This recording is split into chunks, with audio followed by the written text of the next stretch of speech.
She sat me by the kitchen. That's where I watched my son get married. Through a swinging door behind a tray of shrimp cocktail. I paid for the wedding. Every flower, every chair.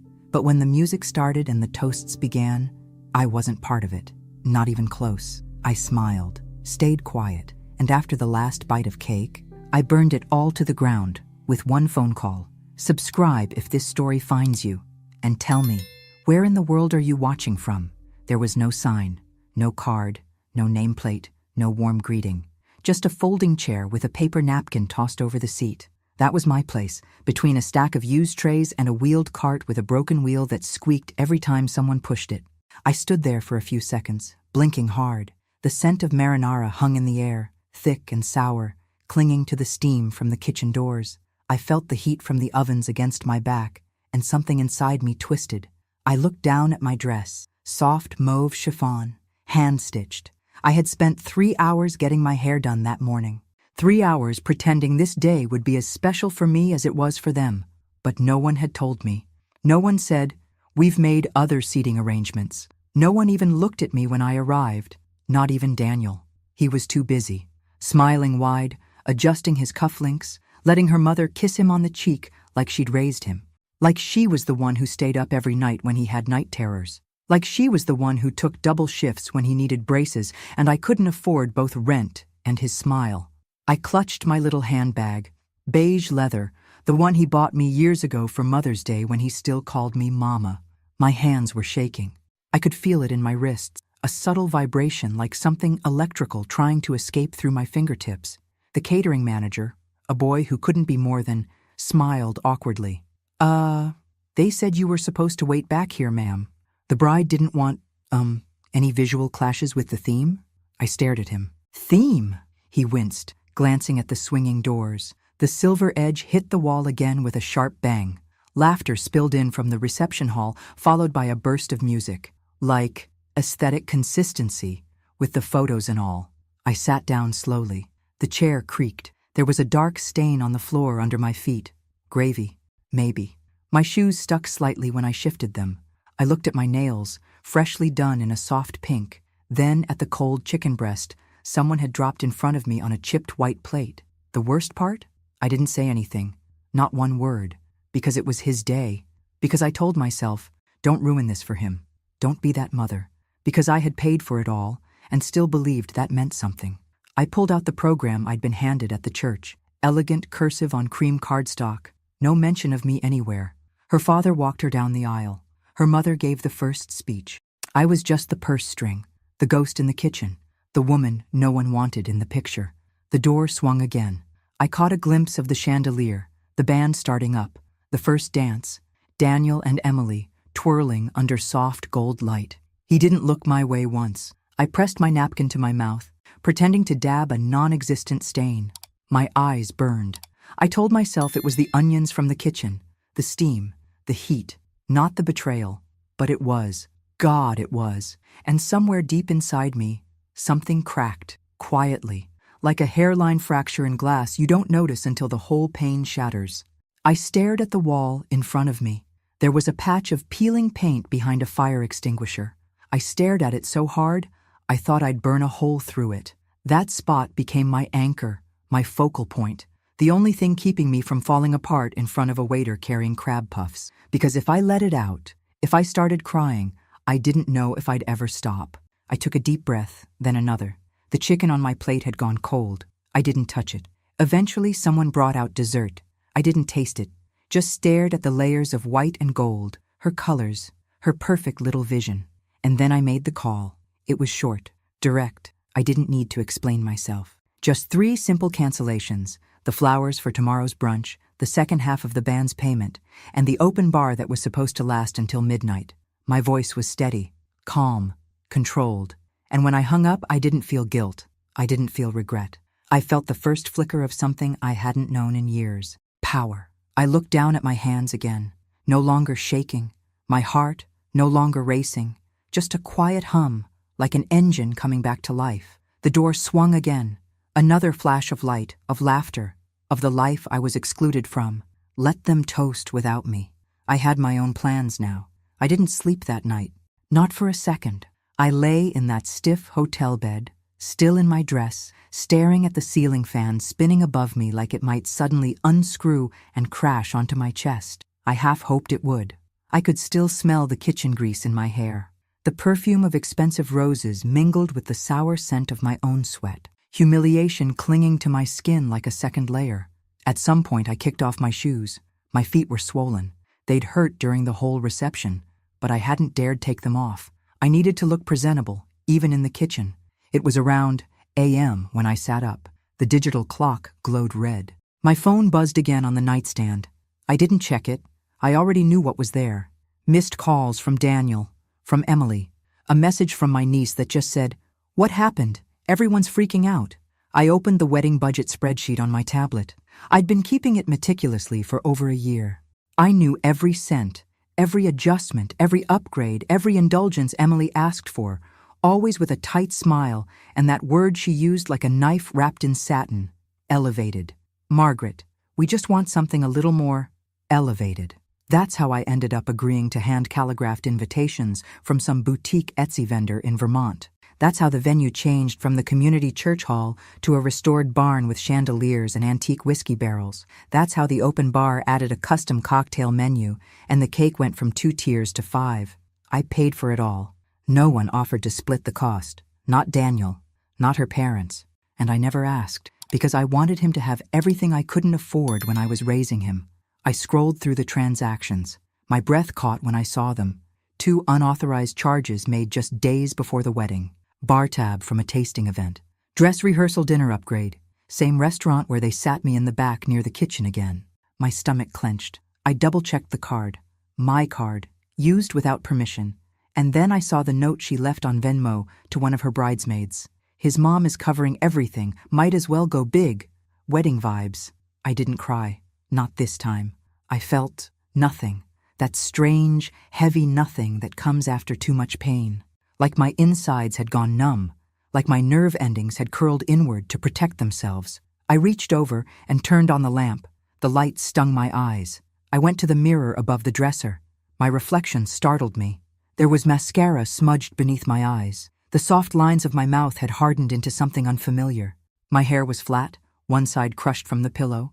I looked like someone who had aged 10 years in one night. But then, something shifted.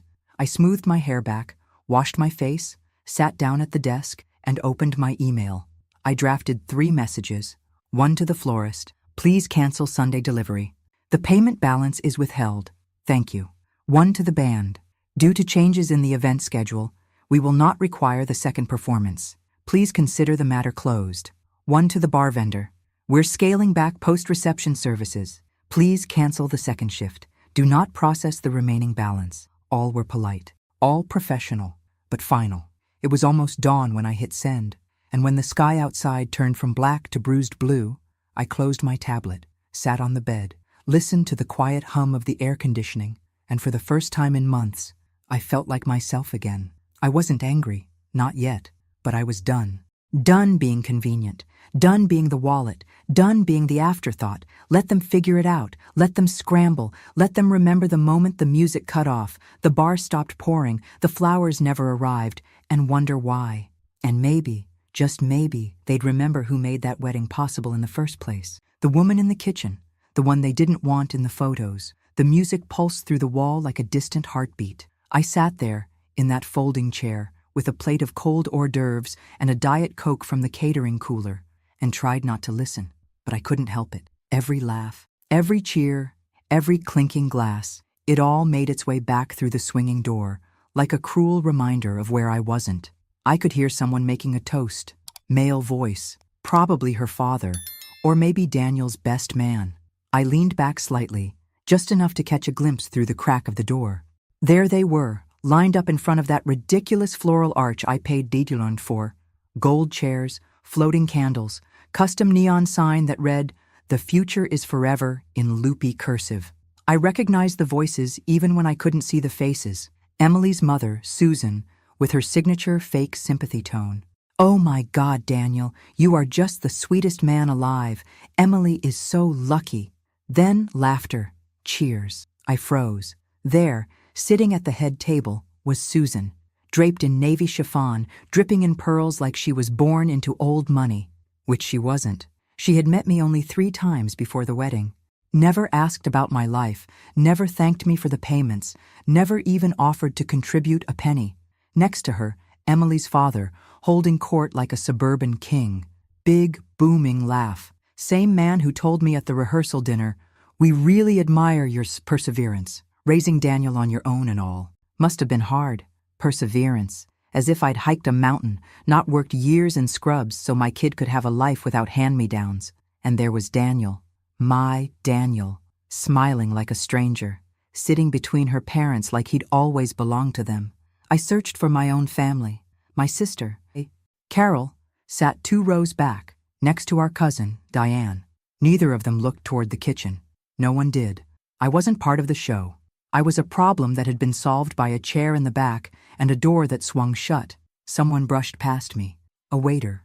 Young girl, probably in college. She glanced at my plate and smiled, awkward and guilty. "Do you want, a refill or anything?" I shook my head.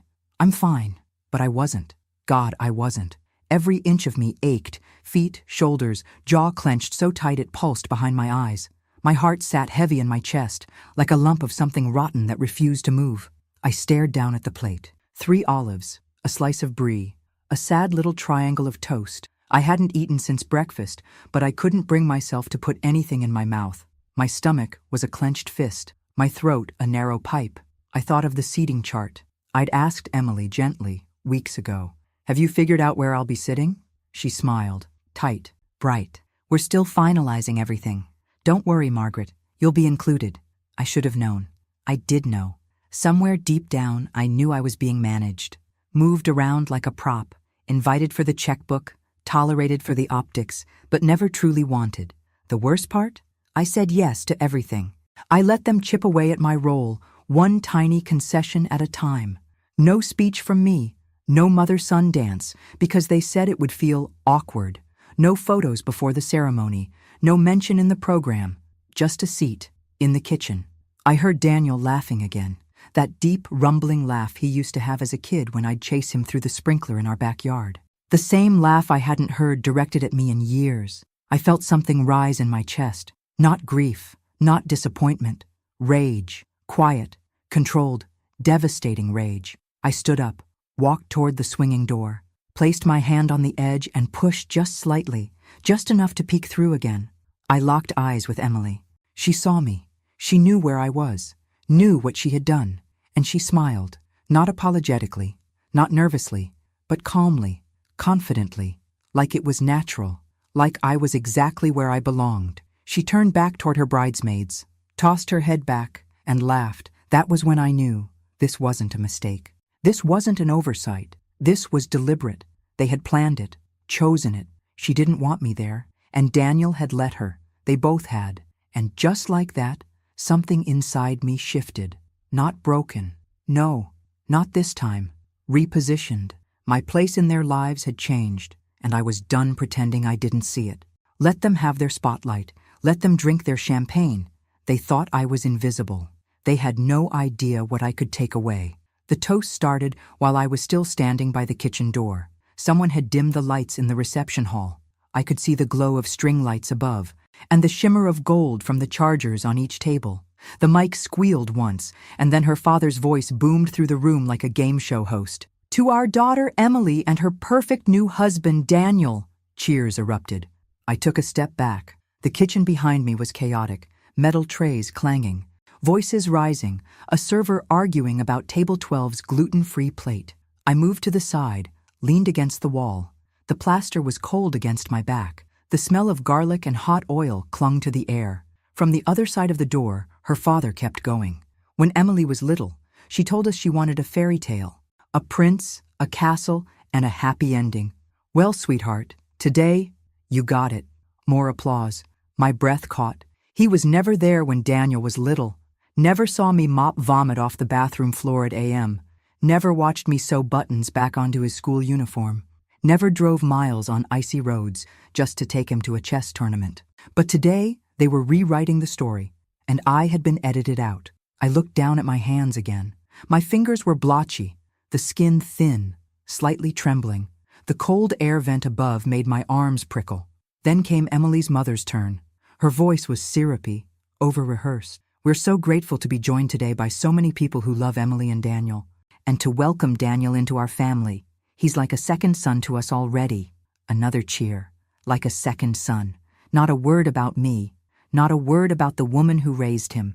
"No, thank you for everything, Margaret. No, we appreciate your generosity. No, this day wouldn't be possible without her. Nothing." I bit the inside of my cheek so hard I tasted blood. My feet ached, but I refused to sit. Then came the part I had been dreading, the groom's speech. Daniel stepped up to the mic. He looked radiant. Strong jaw, confident stance, tailored suit that I had helped pay for. I had seen him take his first breath in a NICU unit. Now he stood there, grown, glowing, a stranger. "I just want to thank everyone for being here," he said. His voice was deeper than I remembered, polished, like he'd rehearsed it in a mirror. "I feel so lucky. Emily, you've made me the happiest man alive. And to your family, thank you for welcoming me like your own. I truly feel at home with you all."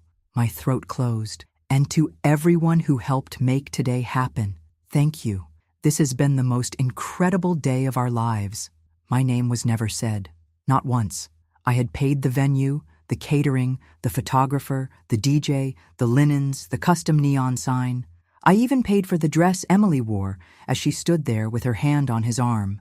And yet, I didn't exist. The servers clapped. I didn't move. The band picked up again. The dance floor started to fill. Someone brought me a slice of cake on a plastic plate.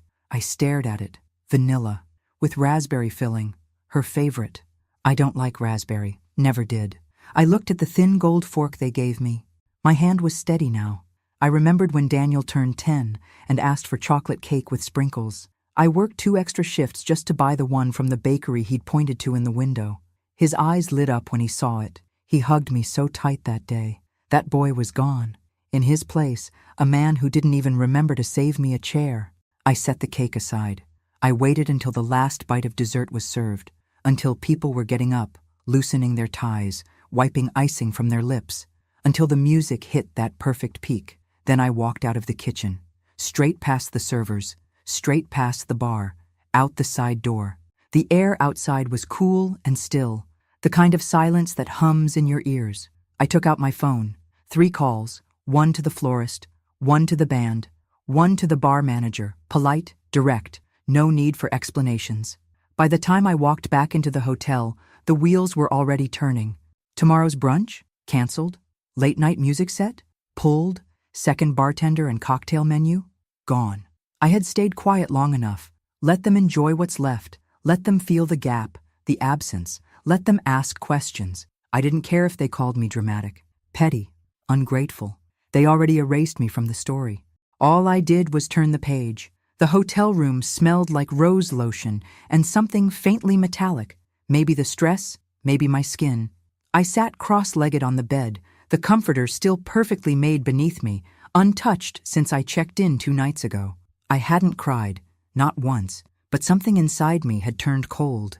Not frozen, no. Frozen things are brittle. They crack. I was hardening, tempered. The sun hadn't even come up yet. I reached for my purse and pulled out my phone. 6 missed calls, 2 voicemails, a dozen messages. "Daniel, where are you? Why is the brunch canceled? Mom, seriously, this isn't funny. Emily, I don't understand what's going on. Are you okay? Please respond. This is so childish." I laughed, quietly. Just a puff of air through my nose. Childish? I opened the banking app again.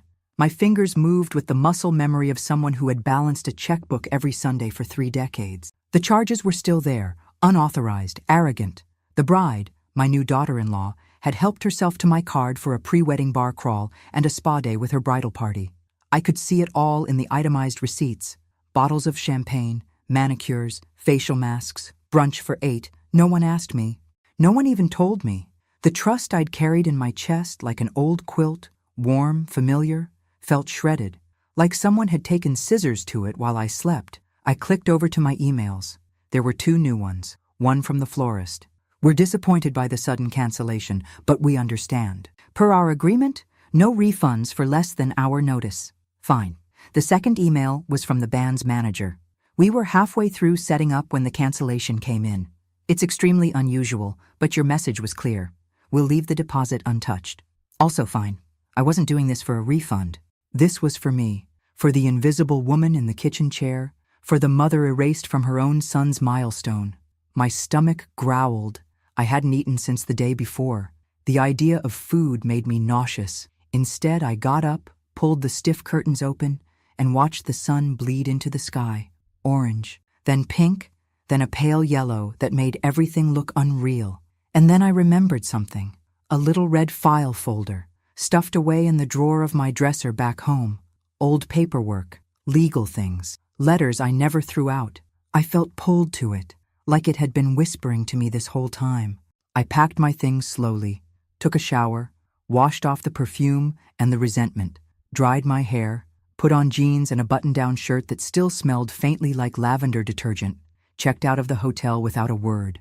The drive home was quiet, just the sound of tires on asphalt and the soft static of the radio playing songs I didn't know. The kind of drive where you start to hear your own thoughts, loud and unfiltered. He didn't mention you. They all saw where you were sitting. No one did anything. When I pulled into my driveway, the roses I had planted 2 summers ago were in full bloom. I didn't stop to admire them. I went straight to the bedroom, opened the dresser, pulled the red folder out, sat on the bed. At the bottom of the stack, beneath old insurance papers and a few photos I hadn't looked at in years, was a letter. The envelope was yellowed at the corners, postmarked from Arizona, a date written in my late husband's handwriting, the year he left. I remembered finding it weeks after he died. I hadn't opened it then. I couldn't. It had felt like salt in an open wound, like letting him speak from the grave when I wasn't ready to listen. But now, I slid my finger under the flap. The paper was thin, his handwriting slanted and familiar. It started simple. Margaret, I know you never wanted to hear from me again, but I need to tell you something. I felt my pulse pick up. My hands trembled slightly. I've been carrying a secret, and I can't take it to the grave. You deserve the truth. Daniel, he isn't biologically yours. I found out years ago. Emily was pregnant when we got together. I thought I could pretend he was mine, but he's not, and neither of us ever told you. I stopped reading. The room spun just for a second, then settled. I read the rest. Apologies, excuses, regrets, words that meant nothing now. Daniel, my Daniel, was the product of an affair, another woman's child, left on my doorstep like a test I didn't know I was taking, and I passed. God help me, I passed. Every scraped knee, every bedtime story, every night shift I took to buy him sneakers and class photos, I passed with flying colors. And yet, here I was, discarded, replaced, erased. But now, I had a new clarity, a truth sharp enough to cut through years of silence. And I was done bleeding. I didn't cry. Even as I sat there with that letter trembling in my lap, the weight of it heavier than anything I'd ever held, I didn't shed a single tear. What would be the point? Tears had built Daniel's childhood. Tears paid for his shoes, his asthma medication, his first car. They filled my pillow after his father left, and again when he walked across that high school stage, not once turning to wave at me in the crowd. I had run out of tears years ago. What I had now was something else. Not grief, not heartbreak. Clarity. I walked to the kitchen and poured myself a cup of coffee. Black, strong. I sat by the window and watched the neighbor's sprinkler tick-tick-tick across the lawn. It was a normal Sunday morning, but I was no longer the woman who paid for someone else's fairy tale and got a folding chair behind the punch bowl in return. I was no longer the woman who would swallow this. Not this. I opened my phone and began with the florist. My voice was calm, polite. I thanked them for their understanding, confirmed again that Sunday's arrangements would not be needed. I didn't explain. I didn't owe them that. The band was next. Same tone, same silence about the reason. Then the bar service. Hi, this is Margaret Langley. Yes, that's right. I'm calling to cancel the cocktail reception for the post-wedding brunch. Yes. No issues. Just a change of heart. Thank you. Click. 3 calls, 3 cuts. I could have left it there, but I didn't, because I knew what was coming. I turned off my phone, turned it back on 5 minutes later. 38 unread messages, 3 voicemails. Daniel again. Mom, where are you? The band didn't show. What the hell is going on? Emily's mother. I don't know what's happening, but this is incredibly unprofessional. People are asking questions. Then Emily herself. Margaret, seriously, is this because you were upset about the seating? That's just petty. We had a vision. Don't ruin this. Petty. The word echoed, like a slur, like a branding iron. And yet, when I closed my eyes, all I could see was her smirking across the reception hall, knowing where I was. Knowing what she had done. Knowing I wouldn't fight back. Until now. I turned off the phone again. Let them spiral. Let the questions pile up. Let them realize the bar ran dry because I was the well. That the music stopped because I paid the final note. That the flowers never arrived because the roots were rotten. I cleaned the kitchen, wiped the counters, fed the cat. It was the most peace I'd felt in months. Around noon, the doorbell rang. I didn't answer. Let them knock. Let them sit in the heat of their own discomfort. Later that night, I posted a single photo on Facebook. Not of the wedding, not of me. Just a picture of the check I wrote. Blurred out the account number. Left the signature visible. No caption, no explanation, just that. A truth they couldn't deny. A receipt of sacrifice. And then I logged off. Not just from Facebook. From the guilt. From the silence. From pretending this wasn't betrayal. I didn't need their explanations, their spin, their justifications. Let them sit in the wreckage. I wasn't going to save them from it. The silence was the first sign they were scrambling. No more messages, no more calls, just a strange, stretching quiet, like the eye of a storm passing directly over my house. I could feel it, the tension, the waiting. They didn't know what I would do next. I didn't either, but it was going to be mine. Monday morning, I brewed coffee and sat by the window again. No makeup, no earrings, just me and the day, and the hum of the fridge in the background. Daniel hadn't called since yesterday. The last voicemail had been short, stiff, defensive. You really made a scene, Mom. Everyone's talking. You embarrassed us. I don't know what you were trying to prove, but you crossed a line. I didn't even flinch when I heard it. Because here's the truth, no one likes to say aloud. You can give everything to someone. Your time, your money, your love, and still be disposable. You can build their entire world and still be told you're not part of the aesthetic. The betrayal didn't surprise me anymore. What surprised me was how little I cared now that I'd stopped begging for their approval. That morning, I deleted his contact from my phone. Just the name. The number remained. I didn't need to forget him. I just didn't want his name lighting up my screen like it still belonged there. Around noon, I went out. Grocery store, post office, small errands. Life continued. And in the bakery aisle of all places, I saw Diane, my cousin who'd flown in for the wedding. She smiled when she spotted me, but there was hesitation behind it. Margaret? Hey. I nodded. She stepped closer, lowered her voice. Are you okay? I met her eyes. Were you okay? I asked, watching me sit back there. She flushed. I didn't realize that was on purpose. I thought maybe you... No, I cut in gently. You didn't think. That's all? There was a long silence. I'm sorry, she said finally. It was wrong. I should have said something. I nodded once. Thank you. She looked relieved, like that small moment of accountability had freed her. It hadn't freed me, but it was a start. When I got home, I found a bouquet on my porch. Carnations, the cheap kind, already wilting. No card. I didn't bring them inside. Instead, I walked them straight to the trash bin. Later that evening, I checked Facebook. The photo of the check had nearly 100 comments. Old friends, colleagues, neighbors, people I hadn't heard from in years. Some were confused, some were outraged, but most understood. One comment stuck out. This broke my heart, Margaret, and I've never related to something so deeply. Thank you for showing us we don't have to stay quiet. That was it. The beginning of something new. Not revenge, not spite, power. Reclaimed. Let them rage in group chats. Let them spin their own narrative. I wasn't replying. I wasn't explaining. I was finally choosing silence, not as submission, but as control. And the silence, this time, was mine. It started with the drawer. A creaky old thing in the guest room dresser, half stuck, always needing a little hip bump to open. I wasn't even looking for anything in particular, just clearing out the remnants of a life I'd been too tired to sort through. But somewhere between the yellowing tax returns and expired coupons, I found it. That red folder again. The same one I thought I'd already emptied. But tucked into the sleeve, so thin it might as well have been part of the lining, was a second letter. No envelope this time, just folded, once, then again, handwritten, same slanted scrawl, same name. My ex-husband's signature stared up at me like a ghost. Michael. It was dated 3 days before his death. Margaret, if you're reading this, I guess the first letter reached you. I don't know if you opened it. I hope you did. I won't waste time apologizing again.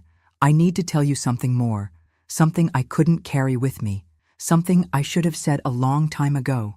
Daniel wasn't just someone else's son. He was never supposed to be yours at all. When Emily left him at my door, she didn't want to keep him.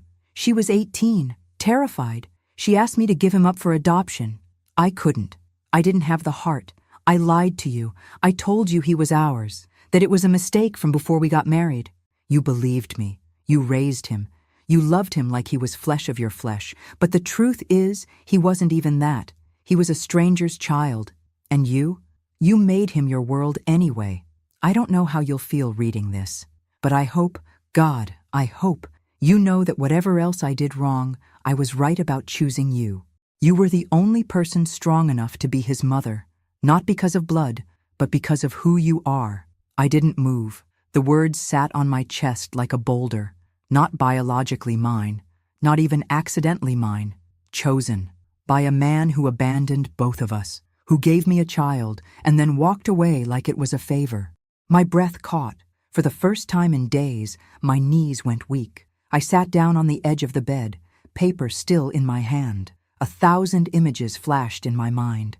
The first time I rocked Daniel to sleep, his tiny fists curled against my shoulder. His first word, truck. The fever that scared me so badly, I drove to the ER barefoot in winter. The science fair project he stayed up crying over when the volcano wouldn't erupt. His first real heartbreak. His laugh when he found out he'd gotten into college. Every moment I thought was ours. I had built my life around this boy.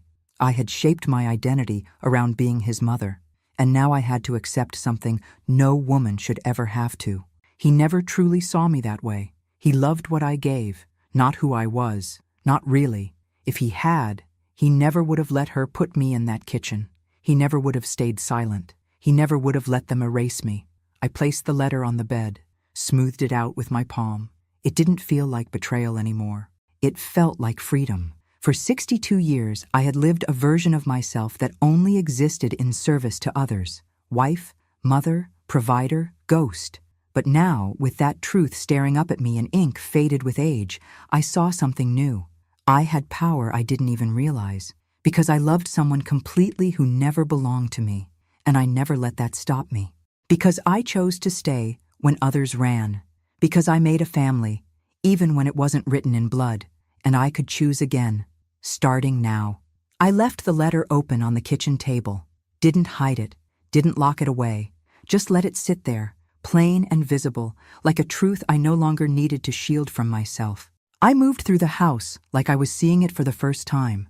The beige walls, the faded photos of Daniel's high school graduation, the dent in the doorframe from when he crashed his bike trying to ride inside. I used to smile at that dent. Now I just stared at it. That house was a museum of sacrifices, of all the ways I'd erased myself to keep him whole. The faded armchair I nursed him in, the sewing kit I used to hem his pants, the pantry still full of his favorite cereal, Honey Bunches of Oats, even though I stopped liking it years ago. It hit me all at once.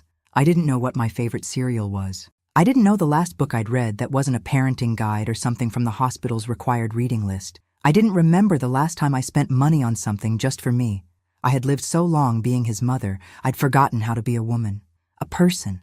I poured myself a glass of water and sat on the couch. The silence in the house had changed. It didn't feel lonely. It felt honest. My phone buzzed on the side table.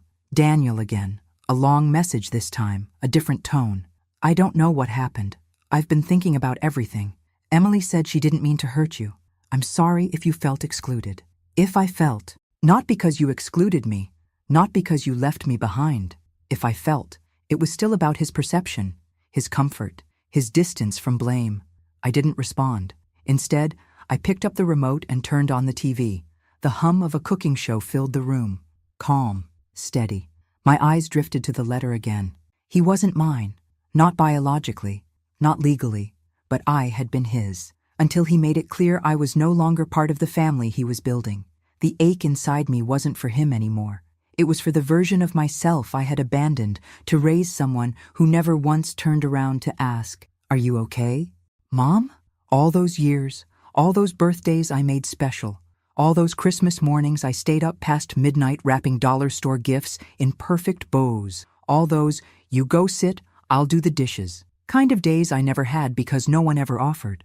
I had been his background music, his safety net, his reliable silence, but no more. That evening, I took every framed photo of us off the wall, not out of anger, not out of spite, because it was time to stop living in a shrine to a version of motherhood that demanded I disappear. I boxed them gently, wrapped the glass in old towels, labeled the box memories, not obligations. I cooked dinner, just for me, a recipe I saw once on a travel show: lemon butter pasta with roasted cherry tomatoes and garlic. No chicken nuggets, no side of mac and cheese, just what I wanted. I lit a candle while I ate, played soft jazz, set the table for one. It was quiet, but not empty. It was the sound of reclaiming something I hadn't realized I'd lost: myself. The invitation list started with silence. No glitter pens, no gold foil, just a lined yellow notepad and the sound of my pen scratching across it. I wrote the names one by one, not people I had to invite, people I wanted to. Claire, my old friend from the ER who used to sneak coffee into my locker when I worked doubles. Mr. Henderson, my next-door neighbor who always snowblowed my driveway before I could get out there. Dina, from the bookstore I visit every Sunday, who always asks about my week and actually listens. Nurse Janet, who once stayed late on her own birthday to help me cover a shift. No one shared my blood, but every single one had made me feel seen in a way my own son never had. And that was the new theme: people who saw me. It wasn't a wedding, wasn't a holiday, just a dinner, at my house, with my food, at my table, no folding chairs, no back kitchens. I spent the next few days getting everything ready, not because I had to impress anyone, but because I wanted to. For the first time in years, I wasn't preparing something for someone else's story. This wasn't about Daniel. It wasn't about redemption. It wasn't about proving anything. It was about making space for joy, for me. I went to the market and picked out the ingredients myself: fresh basil, garlic, heirloom tomatoes, not a single frozen appetizer tray in sight. I even bought a new tablecloth, blue with sunflowers. It reminded me of something I would have liked when I was 20, before all the shoulds started stacking up like bricks around my life. On the morning of the dinner, I woke up early and played music while I cooked. Van Morrison, Stevie Nicks, Norah Jones. My house smelled like garlic and olive oil and lemon zest, like warmth, like effort, like home. The first guest arrived just before 6. Claire, with a bottle of red and a huge smile. "You look amazing, Maggie." I did. Hair soft, gray at the temples, but loose and confident. A linen blouse that made my skin feel cool. No Spanx, no mascara tears waiting to happen. Just me. They trickled in after that. 6 guests. Laughter at the door. Hugs that lasted longer than they needed to. Wine being poured without asking permission.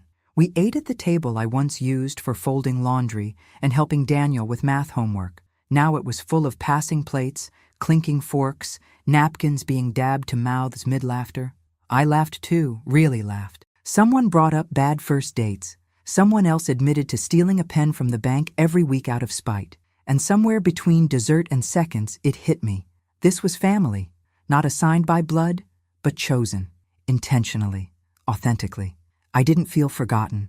I didn't feel managed. I didn't feel small. I felt present. Toward the end of the evening, as we sat under the string lights I'd strung across the back porch, Claire raised a glass.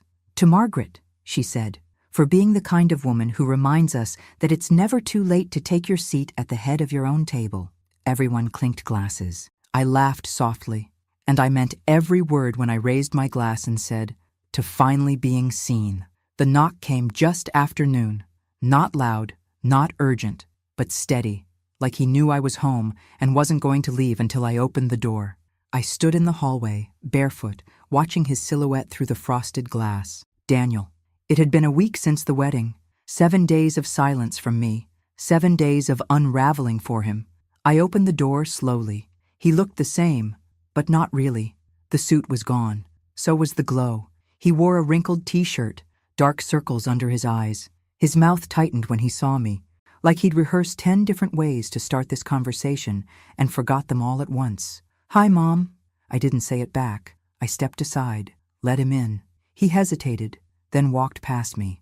The house was clean, quiet. Sunlight streamed across the living room floor. On the mantel, the photos were gone, every last one of him. He noticed. His eyes flicked to the empty spaces. "Where are the pictures?" I ignored the question. "Sit down," I said. Calm, flat. He obeyed, sinking into the armchair across from me. For a long moment, neither of us spoke. Finally, he sighed, ran a hand through his hair. "I didn't come here to fight." I nodded. "Good. He shook his head. "I don't understand what happened. One minute everything was fine, and the next, you're canceling things, posting checks on Facebook." That stung. He didn't ask how I felt. He didn't say, "I'm sorry." He wanted an explanation. I stood, walked to the hallway closet, and pulled out a box, set it down gently on the coffee table between us. "What's this?" he asked. "Receipts," I said. "Every one of them, from the last 12 months. Venue deposits, dress fittings, caterer down payments. I even covered the extra dance floor you wanted. Remember that?" His eyes scanned the papers, but didn't touch them. Then I pulled out the next item, the letter, his father's handwriting, unmistakable. I didn't speak while he read. I watched his face. At first, confusion, then recognition, then the slow, creeping shade of disbelief. He looked up. His voice cracked. "You knew?" "I do now," I said. He swallowed hard. "So you're angry because I'm not angry because you're not my biological son," I said, cutting him off. "I'm angry because I raised you, Daniel. I gave you everything I had, and when the moment came for you to honor me, to stand up and say, 'This woman made me,' you sat down." He looked down. "Silent. You let them push me into the kitchen," I continued. My voice didn't shake. "You watched them humiliate me, and you said nothing. That's what broke me. Not your DNA, not the money." He finally spoke, barely above a whisper. "I didn't think it would matter," Emily said. "She said it would be better for the pictures, for the look. I didn't think you'd be hurt." I laughed, cold, brief. "You didn't think." "Exactly." I stood, walked over to the mantel, held up one of the empty frames. "This used to hold a photo of your kindergarten graduation. You had a missing tooth and marker on your shirt. You ran off the stage, straight into my arms." I placed it face down. "I'm done holding on to versions of you that no longer exist." He flinched like I'd hit him. "Mom." "No," I said firmly. "I'm not your backdrop anymore. I'm not your bank. I'm not your afterthought." He looked at the floor, his jaw clenched. He nodded slowly. "I'm sorry," he whispered. "Too little. Too late." I picked up the box, closed the lid, handed it to him. "These are yours now. Take them. Every receipt, every record, every reminder of what you chose to overlook." He hesitated, then took the box, and I walked him to the door. He paused at the threshold, looked back at me like he was searching for a crack, a softness, a sign that the door might open again later, but it wouldn't. "You always said I was your whole world," he said quietly. "You were," I replied, "and now I'm finally mine." Then I closed the door. The house was warm with laughter, real laughter, the kind that fills your chest and makes your eyes crinkle without you even noticing, the kind that echoes through the walls and reminds you you're alive. The smell of garlic and rosemary danced through the air. The table was set with care. Blue and sunflower yellow cloth, mismatched plates, cloth napkins folded into little fans. I had placed a candle in the center, not to impress anyone, just because I liked the way the flame made the silverware shine. My guests were gathered in the living room, sipping wine, sharing stories. Mr. Henderson was in the corner, telling a story about how he once locked himself out of his house in his underwear. Everyone was howling. Claire had tears in her eyes from laughing so hard. And me? I was standing in the kitchen, barefoot, holding a glass of wine, smiling, not waiting to be called in, not hidden behind a door, not forgotten. I was hostess. I was present. I was seen. I plated the last dish, roasted vegetables with thyme and sea salt, and brought it out. As I set it on the table, someone clapped. "Chef Margaret strikes again," Claire said with a grin. We sat, passed the bowls, poured more wine. Somewhere between the second helping and the last bite of cornbread, Claire raised her glass again. I think we should toast, she said. Everyone nodded. To what? Dina asked. Claire turned to me. To choosing yourself, she said, and to knowing when to stop giving to people who only know how to take. Everyone raised their glass. And I, finally, fully, raised mine too. I stood up. My hands didn't shake. My voice didn't tremble. I looked at every face around that table. People who weren't bound to me by obligation or blood, but by choice, by love, by respect. And I said, to the mothers who stayed quiet for too long, to the women who gave everything and were told it still wasn't enough, to the ones who were asked to sit in the kitchen after building the damn house, this is for us. May we never sit down again unless it's at the head of our own table. Glasses clinked. Someone cheered. And I sat down, not in the back, not out of sight, not in exile, but in my chair, my place. Daniel never called again. I didn't need him to. The people who matter were already here. The next morning I woke up to birdsong and light pouring through my window. No regrets, no tightness in my chest, just peace. I made coffee, sat on the porch with my robe fluttering gently in the breeze. I looked out at my garden, roses blooming wild and bright. I wasn't someone's backdrop anymore. I was the main character in my own life. And finally, that was enough. Thanks for listening. Don't forget to subscribe and feel free to share your story in the comments. Your voice matters.